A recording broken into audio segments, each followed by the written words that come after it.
എല്ലാ വിദ്യാർത്ഥികൾക്കും പുതിയൊരു വീഡിയോയിലേക്ക് സ്വാഗതം. ഈ വർഷത്തെ +1 ഹയർ സെക്കൻഡറി സംസ്ഥാനതല സ്കൂൾ കോമ്പിനേഷൻ ട്രാൻസ്ഫർ അലോട്ട്മെൻറ്റിനായിട്ടുള്ള അപേക്ഷകൾ ഇന്ന് വൈകുന്നേരം 4 മണിക്ക് അവസാനിക്കും. അതായത് ഇനി ഏകദേശം 1 മണിക്കൂർ കൂടി മാത്രമാണ് വിദ്യാർത്ഥികൾക്ക് അപേക്ഷ നൽകാനായിട്ടുള്ളത്. അപ്പോൾ ഇതുവരെ അപേക്ഷ സമർപ്പിക്കാത്ത വിദ്യാർത്ഥികൾ ഉണ്ടെങ്കിൽ ഉടൻ തന്നെ നിങ്ങൾക്ക് കാൻഡിഡേറ്റ് ലോഗിൻ ചെയ്തുകൊണ്ട് ഈ ഒരു അപേക്ഷ സമർപ്പിക്കാവുന്നതാണ്. വിദ്യാർത്ഥികൾക്ക് hscap.kerala.gov.in എന്ന വെബ്സൈറ്റ് ഓപ്പൺ ചെയ്ത് കാൻഡിഡേറ്റ് ലോഗിൻ എന്നുള്ളതിൽ ക്ലിക്ക് ചെയ്ത് നിങ്ങളുടെ സ്പോർട്സ് ലോഗിനോ അല്ലെങ്കിൽ നിങ്ങളുടെ അതായത് ഏത് കോട്ടയിലാണ് അലോട്ട്മെൻറ്റ് കിട്ടിയത്, മെറിറ്റ് കോട്ടയിലാണെങ്കിൽ കാൻഡിഡേറ്റ് ലോഗിൻ SWSൻ്റെ ആപ്ലിക്കേഷൻ നമ്പറും പാസ്വേഡും ഉപയോഗിക്കുക. സ്പോർട്സ് കോട്ടയിലാണ് അലോട്ട്മെൻറ്റ് കിട്ടിയതെങ്കിൽ സ്പോർട്സ് കോട്ടയുടെ ആപ്ലിക്കേഷൻ നമ്പറും പാസ്വേഡും ഉപയോഗിക്കുക. ഏത് ജില്ലയിലാണ് അപ്ലൈ ചെയ്ത് ആ ജില്ല കൂടി സെലക്ട് ചെയ്ത് ലോഗിൻ ചെയ്യുക. ലോഗിൻ ചെയ്ത ശേഷം നിങ്ങൾക്ക് സെൻഡ് OTP എന്നുള്ളൊരു ഓപ്ഷൻ ഉണ്ടാവും. അതിൽ ക്ലിക്ക് ചെയ്ത് OTP നിങ്ങളുടെ ഫോണിലേക്ക് വരുന്നതാണ്. രജിസ്ട്രേഷൻ ചെയ്ത ഫോണിലേക്കാണ് വരിക. അതായത് നിങ്ങൾ ഈ ഒരു +1 അപേക്ഷ സമർപ്പിക്കുന്ന സമയത്ത് നൽകിയുള്ള മൊബൈൽ നമ്പറിലേക്കാണ് വരിക. അപ്പോൾ ആ ഒരു OTP നൽകുക.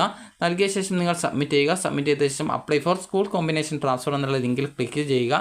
ക്ലിക്ക് ചെയ്ത ശേഷം അടുത്ത പേജിൽ നിങ്ങൾക്ക് വേണ്ട സ്കൂളിൻ്റെ കോഡ് നൽകുക. അതിനുശേഷം അതിൽ ഏത് സ്കൂളിലേക്കാണ് ഏത് കോഴ്സിലേക്കാണ് മാറേണ്ടത് ആ ഒരു കോഴ്സ് സെലക്ട് ചെയ്ത് കൊടുക്കുക. അതിനുശേഷം സബ്മിറ്റ് ചെയ്യുക. അതിനുശേഷം അടുത്ത സ്കൂൾ ഏതാണ് വേണ്ടത് ആ ഒരു സ്കൂളിലെ കോഡ് കൊടുക്കുക. അതിനുശേഷം അടുത്ത കോഴ്സ് ഏതാണ് വേണ്ടത് അത് സെലക്ട് ചെയ്യുക, സബ്മിറ്റ് ചെയ്യുക. ഈ ഒരു രീതിയിൽ നിങ്ങൾക്ക് താല്പര്യമുള്ള അതായത് അഡ്മിഷൻ ലഭിക്കാൻ താല്പര്യമുള്ള സ്കൂളും കോഴ്സുമായിരിക്കണം ഓപ്ഷനായിട്ട് ഉൾപ്പെടുത്തേണ്ടത്. അതുപോലെ നൽകുന്ന ഓപ്ഷൻ മാറിപ്പോയിട്ടില്ല എന്നുള്ളത് പ്രത്യേകം ഉറപ്പുവരുത്തേണ്ടതാണ്. കാരണം പല വിദ്യാർത്ഥികൾക്കും നൽകുന്ന ഓപ്ഷൻസ് മാറിപ്പോവാറുണ്ട്. അപ്പോൾ ചിലപ്പോൾ സയൻസ് വേണ്ടത് ഹ്യൂമാനിറ്റീസ് ഒക്കെ കൊടുത്തു പോവാറുണ്ട്. അതുകൊണ്ട് തന്നെ നിങ്ങൾക്ക് അലോട്ട്മെൻറ്റ് കിട്ടിയാൽ അഡ്മിഷൻ എടുക്കുമെന്ന് ഉറപ്പുള്ള സ്കൂളും കോഴ്സുമായിരിക്കണം ഓപ്ഷനായിട്ട് ഉൾപ്പെടുത്തേണ്ടത്. ബയോളജി സയൻസിൻ്റെ സ്കൂളല്ല കോഴ്സ് കോഡ് 1 ആണ്. കമ്പ്യൂട്ടർ സയൻസിൻ്റേത് 5 ആണ്. അതുപോലെ കൊമേഴ്സിൻ്റേതാണെങ്കിൽ 36, 39 കൊമേഴ്സാണ് വരുന്നത്. ഹ്യൂമാനിറ്റീസ് ആണെങ്കിൽ ഏകദേശം 10, 11 ആ ഒരു രീതിയിലൊക്കെ വരുന്നത് ഹ്യൂമാനിറ്റീസ് ആണ്. അപ്പോൾ അതുകൊണ്ട് തന്നെ നിങ്ങൾക്ക് താല്പര്യമുള്ള കോഴ്സുകളിലേക്ക് വേക്കൻസി ഇല്ലെങ്കിൽ കൂടി നിങ്ങൾക്ക് ട്രാൻസ്ഫറിന് അപേക്ഷ സമർപ്പിക്കാവുന്നതാണ്. അപ്പോൾ വിദ്യാർത്ഥികളുടെ ട്രാൻസ്ഫർ അലോട്ട്മെൻറ്റ് റിസൾട്ട് നാളെ വൈകുന്നേരത്തോടെ പ്രസിദ്ധീകരിക്കുന്നതാണ്. നിലവിൽ നിങ്ങൾ ഈ ഒരു അപേക്ഷ സമർപ്പിച്ചിട്ടില്ലെങ്കിൽ ഓൺലൈനായിട്ട് ഈ ഒരു അപേക്ഷ നൽകാനായിട്ട് ശ്രദ്ധിക്കുക. ഇന്ന് വൈകുന്നേരം 4 മണിക്ക് ശേഷം വെബ്സൈറ്റിൽ നിന്നും ആ ഒരു ലിങ്കുകളൊക്കെ ഒഴിവാക്കുന്നതായിരിക്കും. അതുകൊണ്ട് തന്നെ അപേക്ഷ സമർപ്പിക്കാത്ത വിദ്യാർത്ഥികൾ ഉണ്ടെങ്കിൽ ഉടൻ തന്നെ അപേക്ഷ സമർപ്പിക്കുക. ഒരു ഫോൺ വഴി നിങ്ങൾക്ക് സാധിക്കുന്നില്ല എങ്കിൽ നിങ്ങൾ മറ്റൊരു ഫോണിലൂടെ ലോഗിൻ ചെയ്ത് നോക്കുക. കുറേ പ്രാവശ്യം നിങ്ങൾ ഇതേ രീതിയിൽ തന്നെ ലോഗിൻ ചെയ്യുമ്പോൾ നിങ്ങൾക്ക് പിന്നീട് ആ ഒരു പേജ് ലഭിക്കാനായിട്ട് ബുദ്ധിമുട്ടുണ്ടാകും.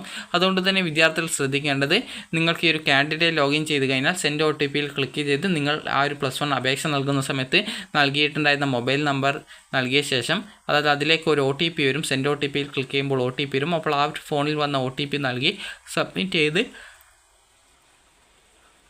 Apply for school course transfer എന്നുള്ള ലിങ്കിൽ ക്ലിക്ക് ചെയ്ത് നിങ്ങൾക്ക് താല്പര്യമുള്ള സ്കൂളിലേക്കും കോഴ്സിലേക്കും ഓപ്ഷൻ ഓരോന്ന് വീതം നൽകി സബ്മിറ്റ് ചെയ്യുക. അടുത്ത സ്കൂൾ കൊടുക്കുക, അടുത്ത കോഴ്സ് സെലക്ട് ചെയ്യുക, സബ്മിറ്റ് ചെയ്യുക. ഈ ഒരു രീതിയിൽ നിങ്ങൾക്ക് ആദ്യം വേണ്ട സ്കൂളിൻ്റെ കോഡ് കൊടുത്ത് അതിനുശേഷം അവിടെ വേണ്ട കോഴ്സ് സെലക്ട് ചെയ്ത് കൊടുത്ത് സബ്മിറ്റ് ചെയ്യുകയും അതിനുശേഷം നൽകിയുള്ള ഓപ്ഷൻസ് ഒന്നും മാറിപ്പോയിട്ടില്ലല്ലോ, അതായത് സ്കൂളോ കോഴ്സോ മാറിപ്പോയിട്ടില്ലല്ലോ എന്നുള്ളത് ഒരു 2 പ്രാവശ്യം ചെക്ക് ചെയ്ത ശേഷം കൺഫർമേഷൻ ബട്ടൺ ക്ലിക്ക് ചെയ്തുകൊണ്ട് നിങ്ങൾക്ക് നിങ്ങളുടെ ആപ്ലിക്കേഷൻ അത് ഡിക്ലറേഷൻ ബട്ടൺ ക്ലിക്ക് ചെയ്ത് അത് ചെക്ക് ബോക്സിൽ ക്ലിക്ക് ചെയ്യുക.